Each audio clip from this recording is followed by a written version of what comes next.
think that's Frankie singing. He's not. Why don't you ask him? He's right next to you. He's lip syncing.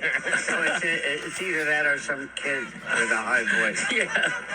No, I think in the early days of when you first did this thing, a lot of people don't know that.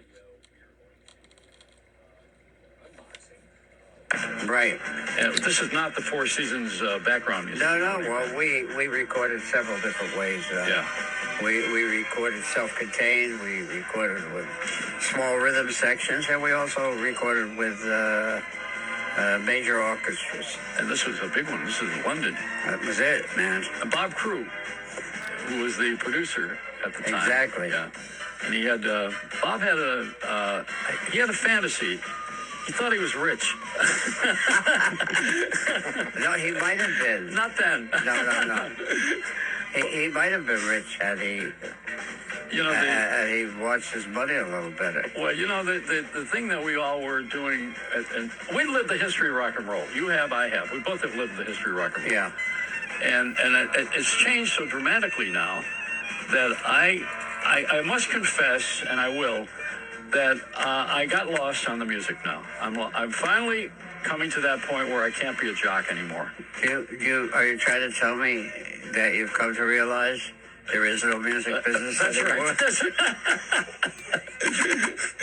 Now, the Frankie Valli story, which is not the one that in Jersey Boys. Jersey Boys, everybody knows. It's been played out in every country in the world. It's on now, and of course, it ends in New York in January. But it'll reopen again, so don't worry about it. And the film with which Clint Eastwood directed, which is probably more dramatic than it is musical, in my opinion. But Frankie's whole life is music. And right. No comment on the film. No, and I didn't ask. I'm not here to get anything out of you that you don't want to say. No, we just had a different point of view as to how we saw the movie, and taking nothing away from Clint, because Clint is certainly a terrific director. It's just that. In this particular case, the direction he was going in was not the one I wanted. Yeah. Well, it's dark. That's why. I mean, it's a darker story. Well, everybody has dark moments in their life. So, I really think that when you run away from that or try to, candy coat everything in your life, it's not real anymore. I think I got left out of that film. A lot of people did. I mean, and I did. You were left out of the play, but I can't even begin to tell you how I fought for that. But I lost. Well, I don't care whether I'm in the play or not, or in the movie or not. What I care about is your health. Well, you're my friend for so many years now. I love you, and I care about your health. And you know what? Get close to the microphone for a minute. Well, my health is terrific. I know, and you're better than all of us, and we hate you for it.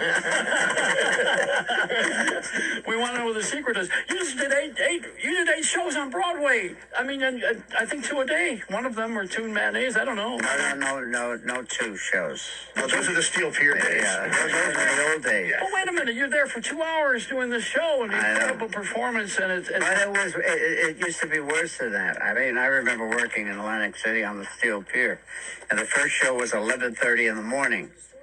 Wow. And you finished at 11:30 at night. Now, they did a show, a movie, a show, a movie. When it rained, they did as many shows as they wanted. Yeah. So, I mean, it was a forever situation. Well, with you watching you do this show, I do 1 hour a week, and I'm exhausted. This is it. This is the end of my life here, I was thinking about a couple of things with you these days. First of all, you had some Rocky Road ice cream. Everything hasn't been vanilla. You've had some moments. Yes, I have. But so have you. I mean, is there anybody that we know that hasn't had some Rocky moments? No. I mean, how would you be able to appreciate all the good things without the little pitfalls that come with life? It's just the way it is. It rains some days, and some days the sun is out, and some days it's just cloudy. Well, we have a political structure right now. And this is not a political show. You know, I don't take phone calls, and I'm not picking a party. I'm a political atheist. But let's say we have a climate right now where people are split, and you're practicing the opposite. And we have a song about it here too. You got that perfect harmony thing? Yep. This is from Frankie's show. I want to shoot with this for a minute here because this is what you're all about. You're all about putting people together, making them happy, giving us joy. And trying anyway. I mean, I think that I think politicians should be a little bit more like normal people All right, play a little of and this. act like normal people.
We didn't have that in the 60s. We had harmony. Yeah, well,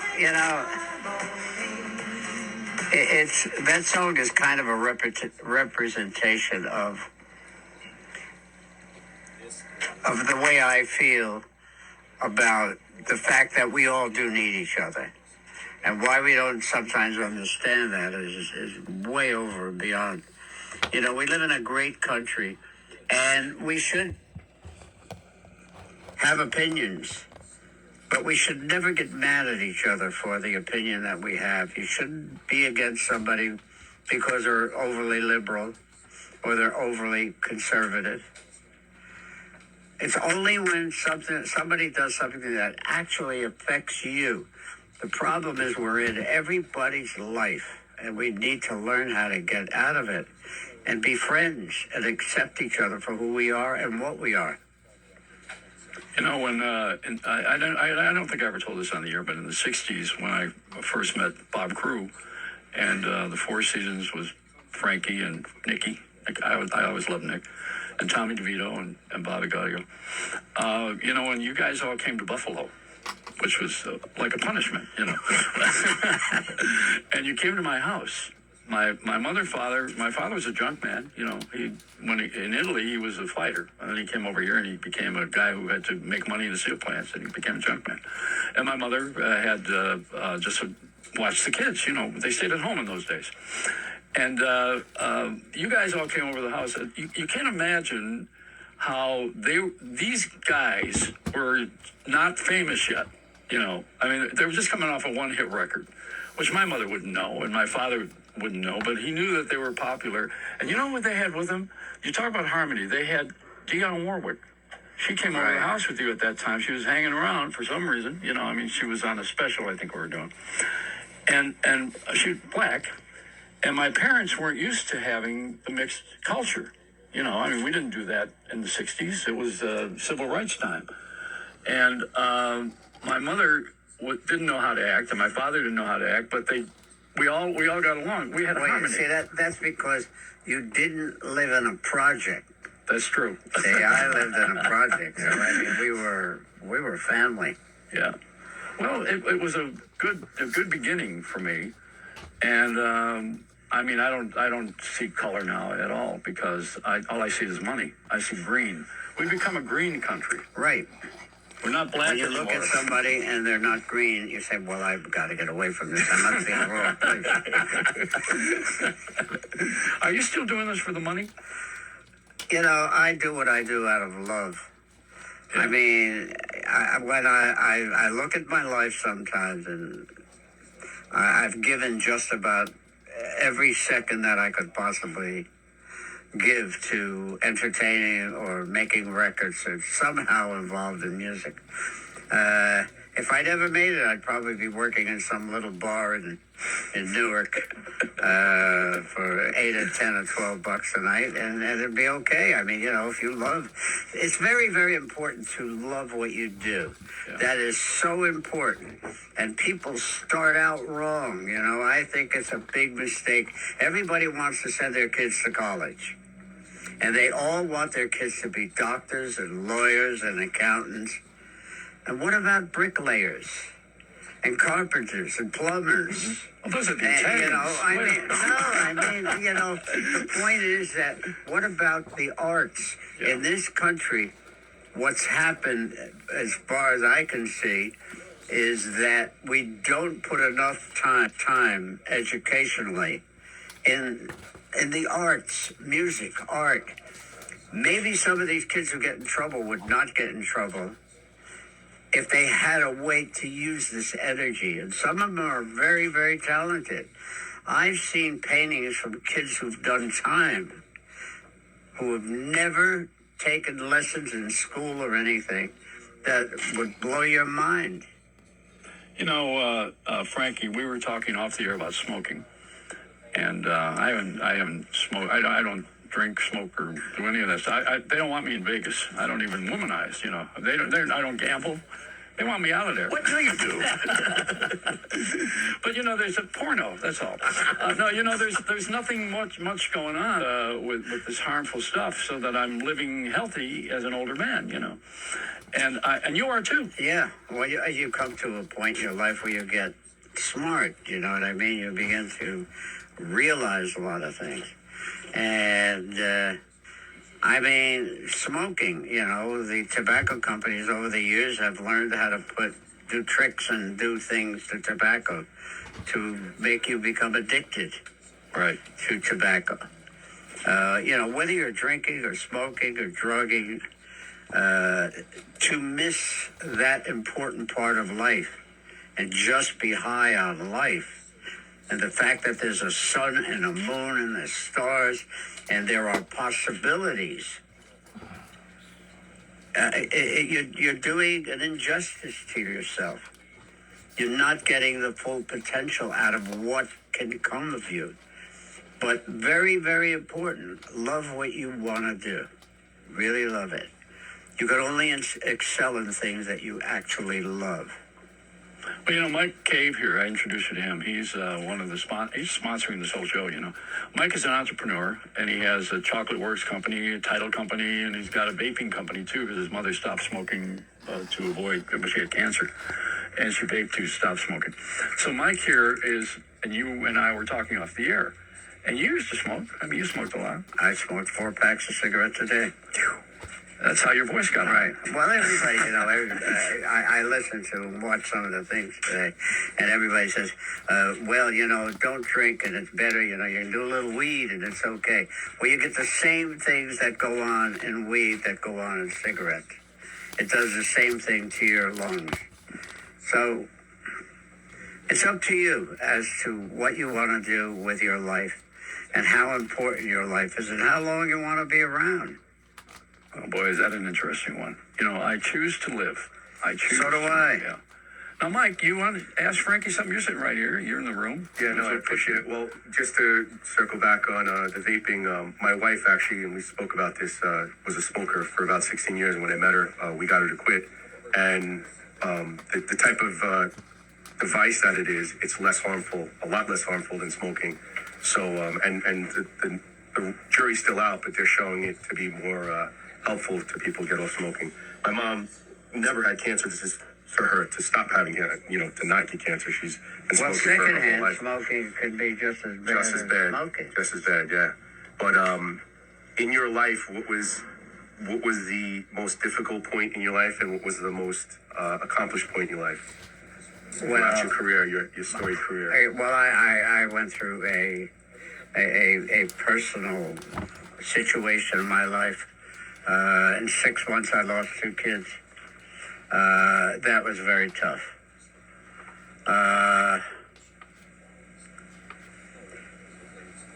It's very important if you are going to quit smoking or drinking or drugging or whatever it is, that you need to really make up your mind that that's what you want to do. It's not going to work unless you do it that way. You can't cut down, well, I'll only have 3 cigarettes today, or I'll only have 2 drinks today. That's not what it's all about. If you can learn to understand that you should be in control of your life and nothing should take over on you. And as soon as it does, all the alarms should go off immediately. And you should wake up to the fact that you want to be in charge of your life. That's what's important. And that's how you get through all the tough things. Absolutely. The life that you are living right now, which is to spread joy to everybody and to be kind and gracious. Like you're a great guy. You stayed pretty centered with everything. You never got Because I stayed away from the business, basically. I do what I do, and I do it because I love to do it, and I do it, and I'm around people all the time. Yeah. And it's not a clique or anything, my private time is really my time. And I don't waste time. I don't have to be at a party or any of that kind of stuff. It's also very important to learn to like yourself. It makes it easier in periods of time when you are going through rough things or you are alone. You don't have to have somebody there all the time. So how do you like anybody else if you don't even like yourself? Oh, you have to have it. Otherwise, you have low self-esteem. Yeah, Exactly. you're never going to do anything. That's one of the problems with people who get into that rut. You can't get out of it. You need help. Well, So we need each other. We need each other. Well, when you start to say that you need to have things to make your life work, whether it's pills or drinks or drugs or whatever it is, you don't need any of that. You really don't. There's going to be good times in life and there's going to be tough times. And if you really understand that, you'll get through it. How would you know what a good time was unless you had a bad time? I want to tell you about something here for a minute, because we're almost out of time here. It's a 1-hour show, and I'm making it 2. This is really a wonderful thing that you came here, and I love you. I always will, no matter what. You're just my friend for life, and that's sad. And I appreciate everything about you. I can tell you that. I can say it in public and private. I always say it. Bob Crewe. I love Bob Crewe. I wanted to be Bob Crewe one time, but I wasn't blonde, tall, and gay. But Bob's a wonderful producer, and he had a favorite song of yours. Did you know that? I don't know if you knew this. No, or not. I don't know that. I brought a biographer to you, Mark Elliott. He was on last week, and Mark was going to write Bob's story, and Bob asked me to come in. Bob says, "You remember everything," and I don't. He says, "I'd like you to tell the story." So I started to tell the story, and then Bob told me, he says, "You know my favorite song in Jersey Boys?" I says, "I couldn't guess that. I mean, what is it, Cherry? Big Girls Have a Cry? What would it be? Can't Take My Eyes Off of You?" I mean, I know the history of everything. What would it be? Do you know what it is? Well, if it's in Jersey Boys, it wasn't a hit song. Right? Do you know what it is? It wasn't a big hit. Oh, was it a It wasn't big? a monster hit. It was a hit. Okay. Yeah. Begging. Oh, really? Bob loved that song. Here's a piece of it. Play a little of it. Of course, we picked the instrumental parts of it. That's all right. Gives you a place to talk, Jay. That's what you do as a jock. True.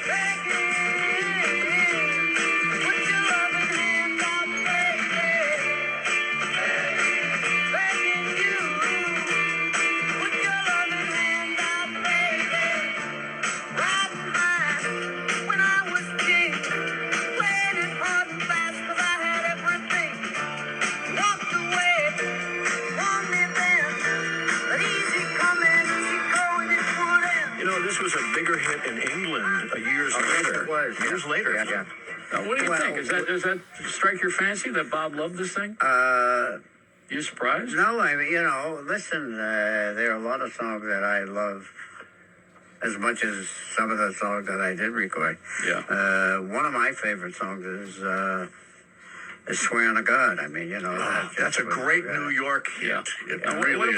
about Bob Dylan, the poet? Well, first of all, I've been a big Bob Dylan fan for so long. You know that I did an album of half Burt Bacharach, Hal David, and half Bob Dylan. So he just got an award, and I just think it was the most incredible thing. Do you remember the name Nellie Lutcher? Sure. What did she sing? Oh, she sang. Well, Nellie Lutcher sang "My Mother's Eyes." Yeah. That was your first hit. Rose Murphy is the thing that I did when I did a Bob Dylan song and did a little Rose Murphy thing on The Wonder Who. Right. Was the record. Nellie Lutcher I was a big fan of Nellie Lutcher. Here's a Bob Dylan song. Don't Think Twice.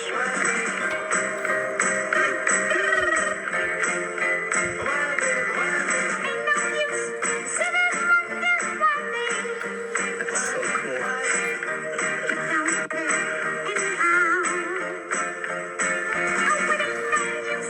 It's amazing. The reason that was a hit, in my opinion, is because it was that serious a song. To do it in a camp way was really right. And I don't think that crew at that time really realized that it had to be a serious song. Right. Because then we went in and he wanted to do other good shit, Lollipop and all that. Now the song to do after that I wanted to do, he wouldn't do, which was Lay Lady Lay, would have been a smash. Done that way, I thought. That's an interesting concept. I hadn't thought of that. I wouldn't have thought of that. Well, listen, our time is up here. Not on the planet. Okay. And I want to have you just tell everybody who is listening to this broadcast all across the world that you are very much going to keep going. Oh, I'm wanna going hear that. on. I wanna Oh, hear that. yeah, man. I don't want to hear any retirement words. No, I'm going to be here for a while, man. And none of this stuff, I'm tired. I don't want to do this anymore. We're not going to take Well, that. you need to be allowed to be tired. You do understand that. I mean, sometimes the schedules do get rigid, and you're doing a lot of promotion along the way as you're doing it. It's not just the work. The work is a piece of cake. You go out there and you do it, you're loving it. You know what I mean? It's getting to the job, setting up, sound check, rehearsal. It's going to radio stations or television stations. Who's that band leader you got? Robbie Robinson. 38 years? Yeah. Is that right? And, 39. Great And musician. Dean Ignator, Right. who's on the road with you all the Yeah, time. he's with me now about 10 or 11 years. Yeah, you have a great team, and all we the do. boys, all the Four Seasons kids. They were kids, now they're all Right, married yeah. and living in Brooklyn. No, but you are just amazing. I can say it again on the air. It's not false flattery because you know that I wouldn't say anything, and I love you. You're great. And I love you too. We've been friends for an awfully long time.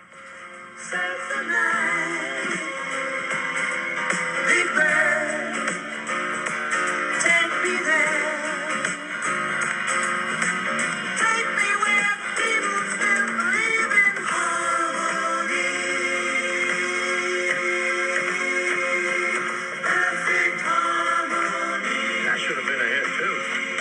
It is. Yeah, I know. Now.